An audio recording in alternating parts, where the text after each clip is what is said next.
তুমি তোমার বাবার কাছে যাও।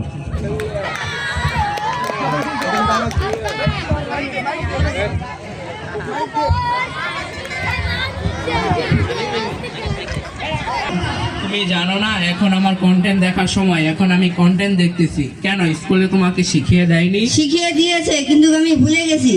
আচ্ছা একটা কাজ করো, আমার ফোনটা নিয়ে শিখে নাও।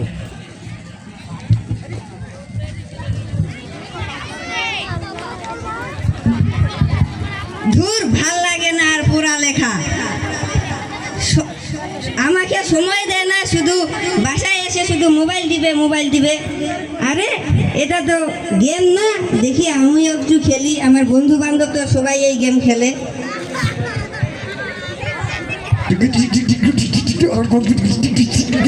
আরে এটা তো আমার নতুন শিকার।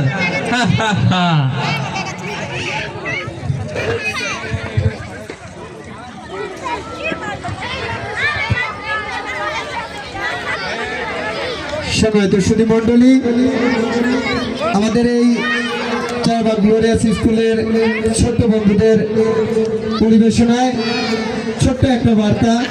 এভাবেই আমাদের কিছু বাপ মা বা আমাদের কিছু অভিভাবক আছে যারা মোবাইলের সময় দেওয়ার কারণে, আমাদের ছেলে মেয়েদেরকে সময় না দেওয়ার কারণে ছেলেমেয়েরা মোবাইল আসক্তি হয়ে যায়। যখন আসক্তি হয়ে যায় তখন আমরা বলি যে ওইটা করে, এটা কিভাবে হলো, এটা কিভাবে হলো। তো মূল বিষয় হলো যে আমরা শুরু থেকেই সাবধান থাকবো, সচেতন থাকবো যে মোবাইলের যে সর্বনাশা, যে মোবাইল আমাদের যে কি ক্ষতি করছে তার একটা মেসেজ আমাদের এই শিক্ষার্থী বন্ধুরা দিয়ে গেছে। আমাদের